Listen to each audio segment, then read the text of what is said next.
Hey everyone. Before we dive into today's jaw-dropping story, let me ask you something. Where are you watching from? Drop your location in the comments below. We love seeing how far our community of story lovers reaches. Globe showing America sparkles. Now, if you're new here or haven't yet, hit that subscribe button and join our growing family at Unheard Stories, the channel where we uncover the darkest secrets, reveal shocking betrayals, and share tales of revenge that'll leave you on the edge of your seat. Fire. Today's story is one you can't afford to miss, a twisted tale of love, lies, and vengeance. Imagine discovering that the person you trust the most is hiding secrets so dark they could tear your world apart. How would you react? What would you do? Stay tuned as we unravel a chilling narrative about betrayal, infidelity, and the shocking lengths one person went to for revenge. So, buckle up, grab your snacks, and prepare yourself for a story so gripping it feels like it could happen to anyone, maybe even you. And remember, by the end of this video, I want to hear your thoughts in the comments. Let's get started. James Bennett was the kind of man who believed in the simplicity of life. A mid-level manager at a logistics firm, he thrived on routine. Every morning began with a strong cup of coffee, a quick jog around the neighborhood, and a warm kiss from his wife, Claire, a ritual that once made him feel invincible. But lately, cracks had begun to appear in his seemingly perfect life. James wasn't blind to the changes in Claire's behavior. The late nights she excused as work commitments, the new perfume she wore without explanation, and the once vivid conversations that had faded into monosyllabic exchanges, these were the signs he couldn't ignore. At first, he dismissed them as the natural ebb and flow of marriage, but his gut told him otherwise. James was a dreamer at heart, a man who wanted a family, a cozy home, and a partner he could grow old with. But as Claire grew more distant, his dreams began to feel like fragile glass teetering on the edge of shattering. His emotional struggle deepened with every unanswered question. Was he not enough? Had he failed her somehow? These thoughts consumed him, transforming his growing suspicion into a quiet storm of betrayal that he couldn't suppress. Claire Bennett was the kind of woman who could light up a room. Charismatic and ambitious, she worked in public relations, a career that gave her the perfect cover for her double life. On the surface, Claire was the epitome of a loving wife, but beneath her polished exterior lay a web of secrets she worked hard to keep hidden. Claire's charm was her greatest weapon. Whether it was her coy laughter or the way she brushed her hair back while deep in conversation, she had a way of drawing people in. But James had started noticing the darker side of this charm, a flirtatiousness she no longer reserved for him.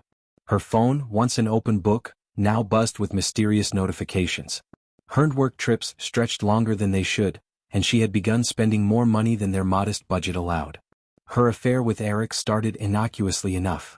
A meeting at a networking event where a lingering glance turned into an exchange of numbers. But it wasn't just infidelity that defined Claire. It was her willingness to risk everything for the thrill of a life that James couldn't give her. A life of spontaneity, indulgence, and danger. Eric Lawson was everything James wasn't: confident, reckless, and brimming with charm. A real estate developer by trade, Eric was a man who thrived on taking risks, both in business and in his personal life. When he met Claire at a rooftop mixer, he was drawn to her instantly. She was a challenge, a mystery, and Eric loved nothing more than unraveling secrets. For Eric, Claire wasn't just another fling. She was an escape from his own life of shallow connections. He promised her excitement, adventure, and a chance to live on the edge. But Eric's motivations weren't entirely selfless. He had his own reasons for keeping Claire close, reasons that would unravel as their affair spiraled into chaos. Agent Carter was a seasoned investigator with the FBI, known for his sharp instincts and calm demeanor. When he entered James's life, it was with the kind of precision that left no room for doubt. Accompanied by his younger partner, Agent Reed, Carter represented the long arm of the law, focused, thorough, and unwilling to let any detail slip through the cracks. Carter's involvement wasn't coincidental. Claire's secrets had gone far beyond infidelity, entangling her in a dangerous web of criminal activities. As the FBI unraveled the truth, Carter became both a guide and an enigma to James, forcing him to confront not just Claire's betrayal but the larger, darker forces at play. Agent Reed, with her keen observation skills and no-nonsense attitude, provided a counterbalance to Carter's calculated approach. Together, they uncovered the truth piece by piece, serving as a reminder to James that trust was no longer a luxury he could afford. James Bennett's life began to feel like a puzzle with missing pieces. Claire's behavior had shifted in subtle but undeniable ways. The warm, loving woman he married was now a stranger. It started with small changes: Her late nights at work became more frequent, her once thoughtful gestures disappeared, and her phone became a constant companion, always locked and turned screen down when he entered the room. The emotional detachment was what hurt the most. The intimate dinners they once shared were replaced by silence or distracted responses. James noticed her retreat into herself, her eyes always somewhere else, as though she were living a life he couldn't see. "It's just work stress," Claire would say with a faint smile, but James knew better. The woman he fell in love with was slipping away, and he was powerless to stop it. One night, as Claire prepared for yet another work trip, James couldn't shake the feeling that something was off. Her suitcase, packed with far too many casual clothes for a business conference, sat by the door. When she kissed him goodbye, it felt mechanical, lacking the warmth he once took for granted. As she drove away, James found himself pacing the living room, fighting the urge to invade her privacy. Finally, curiosity won. He opened Claire's laptop, left on the kitchen counter. Her email was open and a subject line caught his eye: "Can't wait to see you again." His heart raced as he clicked the message. It was from someone named Eric, and the words inside confirmed James's worst fears. Explicit, affectionate, and unmistakably romantic, the email painted a picture of a woman living a double life. James felt a mixture of rage and heartbreak. This wasn't just an affair, it was a full-blown betrayal. Every late-night phone call, every unexplained trip, every excuse suddenly made sense. The woman he thought he knew had been deceiving him for months, maybe longer. Determined to know the truth, James began piecing together the details. He reviewed her bank statements and found unexplained withdrawals. Receipts from luxury hotels in cities she had no reason to visit. A second phone hidden in her nightstand. Each discovery cut deeper, confirming what he already knew: Claire had betrayed him. Then James remembered her frequent trips to Miami. She had called them networking opportunities, but now they reeked of something more sinister. He decided to follow the trail, booking a flight to Miami under the pretense of a work trip of his own. What he found there shattered his world even further. James tracked Claire to a trendy rooftop bar, a place far removed from her usual haunts. Hidden in the shadows, he watched as she arrived, dressed in a way he hadn't seen in years, effortlessly glamorous, her smile radiant. But it wasn't for him. She greeted a man he instantly recognized as Eric, the same man from the emails. Their body language spoke volumes: lingering touches, stolen kisses, and intimate laughter. James snapped photos, not out of a need for evidence but as a way to anchor himself in the reality of what he was seeing. His marriage was over. His life as he knew it was over. James returned home a broken man, but the revelations didn't stop there. Days later, his phone buzzed with a call from an unknown number. On the other end was Agent Carter, an FBI investigator. "Mr. Bennett, we need to talk about your wife," Carter said, his voice calm but firm. Confused and still reeling from his discovery, James agreed to meet. Carter arrived at his home with a partner, Agent Reed, their somber expressions filling James with dread. "Your wife, Claire, was killed in Miami," Carter began. James's breath caught. He should have felt grief, but all he felt was confusion, and something darker. The agents explained that Claire had been caught in a shootout between rival criminal organizations. At first, James was stunned. How could his wife, a simple PR professional, have ended up in the middle of a cartel shootout? But as Carter continued, the truth began to unfold. Claire wasn't just unfaithful, she was dangerous. According to Carter, she had been laundering money for one cartel while feeding information to another. Her trips to Miami weren't about Eric or romance, they were about business. The luxury hotels, the secret meetings, even Eric himself. Everything was tied to her criminal dealings. James struggled to process this new reality. Claire had been living a life so far removed from the one they shared that it felt like she had been a stranger all along. The FBI showed him bank records, surveillance photos, and intercepted messages, each piece of evidence adding another layer to the web of lies Claire had spun. "Why tell me this?" James asked, his voice shaking. Carter exchanged a glance with Reed before answering. "Because we think you might be in danger. If they find out you were close to Claire, they might assume you know more than you do." James's quiet life turned into a nightmare. He began receiving threatening emails and strange phone calls from blocked numbers. Notes were left on his car, warning him to stay silent. The FBI assured him they were investigating, but James couldn't shake the feeling that he was being watched. The more he learned about Claire's life, the clearer it became that her choices had put him in the crosshairs of something far bigger than her affair. Her lover Eric wasn't just collateral damage, he had his own role in the chaos. And now, both cartels saw James as a loose end that needed tying up. One night, James received an email that chilled him to the bone. Attached was a photo of him sitting in his car, camera in hand, watching Claire and Eric at the rooftop bar. The message was simple: "You're not as clever as you think. See you soon." Panic set in. James knew he couldn't rely on the FBI alone to protect him. He began to plan, knowing that if he didn't take control of the situation, he might not survive long enough to see justice for what Claire had done. As James pieced together the extent of Claire's betrayal, he realized that infidelity was only the tip of the iceberg. Her choices had destroyed their marriage, but her criminal ties had placed him in the center of a dangerous game. And now it was his move. James Bennett sat alone in the quiet of his home, his mind swirling with the weight of betrayal. The woman he had loved and trusted had torn his life apart with her lies, and now, even in her death, Claire's choices threatened his very survival. The threatening emails, the photo of him outside the rooftop bar, and the cryptic messages, it was clear that whoever had been after Claire wasn't done. They were coming for him next. What hurt James most wasn't just the infidelity but the realization that Claire had built an entirely separate life, one filled with deception, crime, and danger. The emotional turmoil gave way to something darker: rage. She had taken everything from him: his love, his trust, his peace, and now her mess was pulling him into a nightmare he never chose. James knew he couldn't run forever. He couldn't rely on the FBI to save him. If he wanted to survive, he had to take matters into his own hands. Revenge wasn't just an option, it was the only way to end this chaos. The first step was information. James needed to understand the players in Claire's double life. He went back to the emails he had discovered, combing through every word for clues. Her correspondence with Eric provided the first thread: mentions of meetups, transactions, and cryptic references to clients. One name kept appearing: Marco Ramirez. A quick search revealed that Marco was a mid-level enforcer for one of the cartels involved in the Miami shootout. James also analyzed Claire's financial records.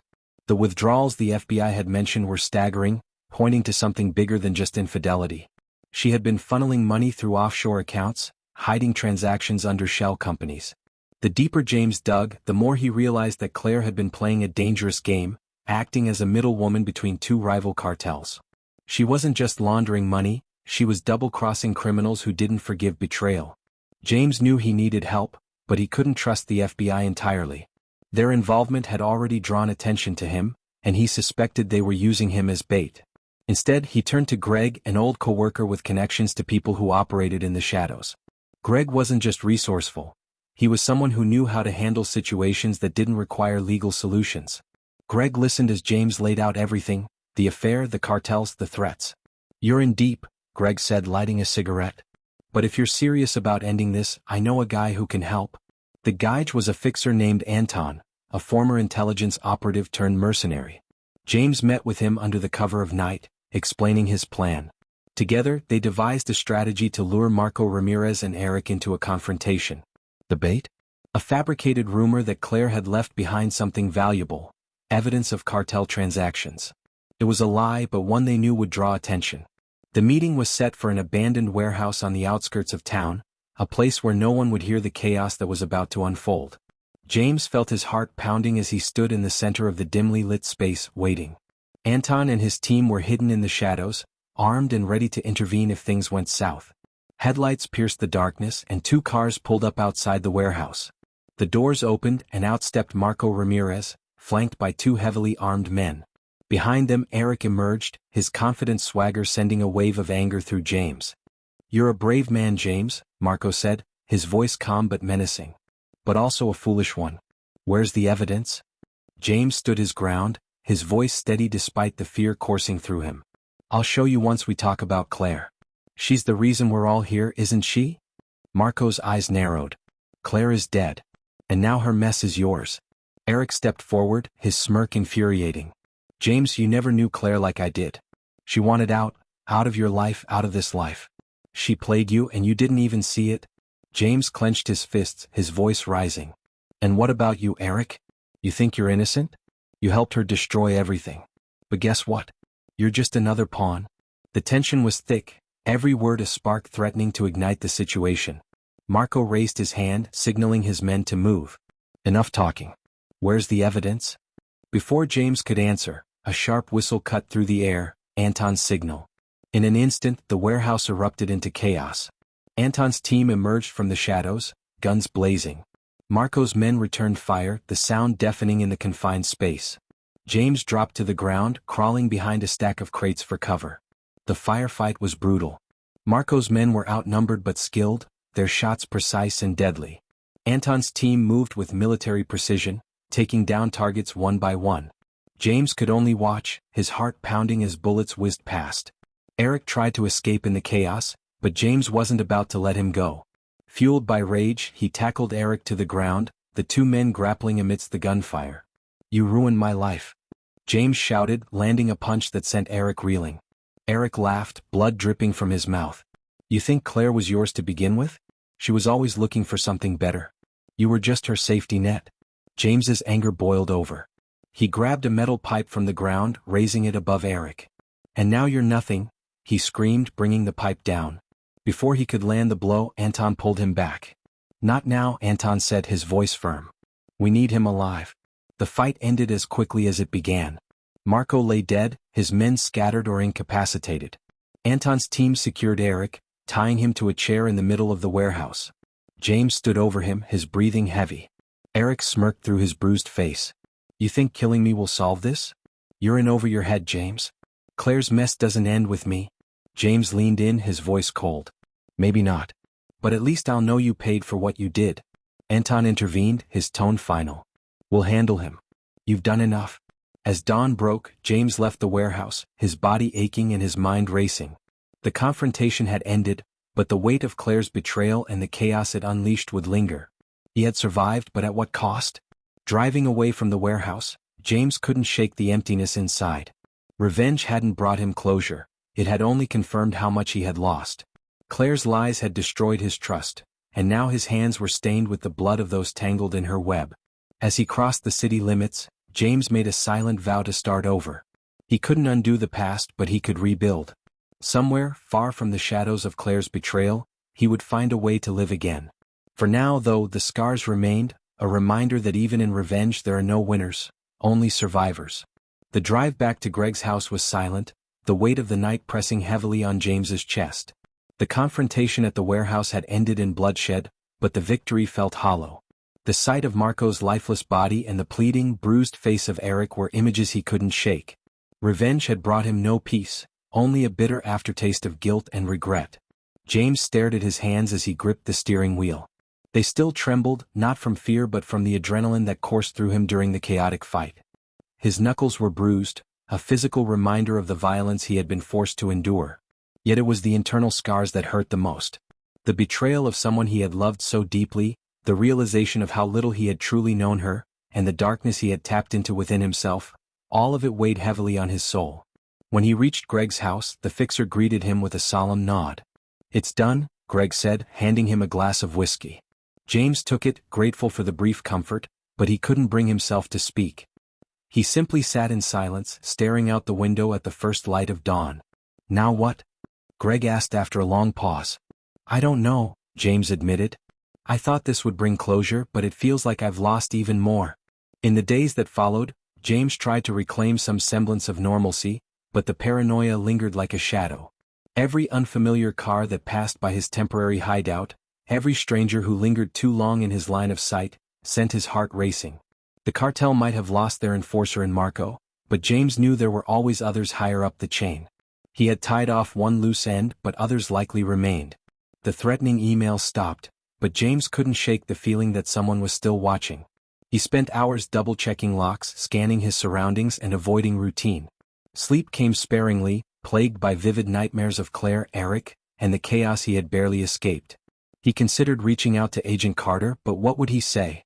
That he had taken matters into his own hands? That he had crossed lines he never thought himself capable of? James knew the FBI wouldn't protect him from the consequences of his actions. He was on his own. Determined to escape the suffocating weight of his past, James decided to disappear entirely. He sold what little he could salvage from his life, using Greg's network to secure fake documents. A new identity, a new location. These were the only ways to break free from the ghosts of his past. James settled in a small, quiet town far from the chaos of the city. He rented a modest apartment, found work as a clerk at a local hardware store, and kept to himself. He avoided forming close connections, afraid that trusting someone again would lead to another betrayal. His scars, both physical and emotional, served as a constant reminder of what he had endured. Yet even in this new life the shadows lingered. He kept a loaded gun in his nightstand and a bag packed with essentials by the door. He avoided crowded places and never stayed in the same routine for long. The paranoia wasn't just a habit, it was his new reality. One evening, as James walked home from work, he noticed a car parked across the street from his apartment. It wasn't the first time he'd seen it, but tonight the figure inside seemed to be watching him. He quickened his pace, his heart pounding, but when he glanced back, the car was gone. Incidents like these kept his nerves frayed. Was it the cartel? A stray enemy from Claire's past? Or was it his mind playing tricks on him, a manifestation of his guilt and fear? He didn't know, but he couldn't let his guard down. Alone in his apartment that night, James found himself staring at a photo of Claire he had taken years ago. She was smiling, her eyes full of life and mischief. It was hard to reconcile that image with the woman who had deceived him so thoroughly. He thought about the love they had shared, the dreams they had once built together. He wondered if any of it had been real or if Claire had always been wearing a mask. It was a question he would never have an answer to, and that was perhaps the hardest part. James poured himself a drink, raising the glass in a bitter toast to the lessons he had learned. To trust, he muttered, his voice heavy with irony. And to betrayal? As he sat in the quiet of his apartment, James reflected on the truths he had come to understand. Trust was fragile, easily broken, and impossible to fully restore. Betrayal didn't just shatter relationships, it left scars that never fully healed. And revenge, while satisfying in the moment, did little to fill the emptiness left behind. James had sought justice for what Claire had done, but in doing so, he had become someone he barely recognized. The line between right and wrong had blurred, and he wasn't sure he could ever find it again. Despite everything, James resolved to keep moving forward. He couldn't change the past, but he could try to rebuild, one step at a time. Maybe in time the shadows would fade and he could find peace. For now, though, the scars remained, a constant reminder of the life he had left behind and the lessons he had learned the hard way. Life wasn't about clean slates or perfect endings, it was about surviving the storms and finding the strength to keep going. As James turned off the lights and prepared for another restless night, he whispered a quiet promise to himself: no more running. No more looking back. The road ahead was uncertain, but it was his and he would walk it on his own terms. And that's where this incredible story ends. Betrayal, danger, and revenge. The twists and turns in James's life remind us that trust is fragile and betrayal cuts deeper than any weapon. What would you have done if you were in James's shoes? Would you have sought revenge or tried to walk away? Let me know your thoughts in the comments below. I'm eager to hear how you'd handle such a tangled web of love and lies. This story is a harsh reminder that the choices we make and the secrets we keep can ripple out in ways we never expect. But it also teaches us that even in the face of heartbreak and chaos, there's always a chance to rebuild, to move forward, even if the scars remain. If you found yourself hooked on this story, make sure to hit that like button and share it with friends who love gripping tales of betrayal and revenge. And don't forget to subscribe to Unheard Stories for more shocking, emotional, and unforgettable stories like this one. Thank you for watching, and until next time, remember, life is full of unexpected twists.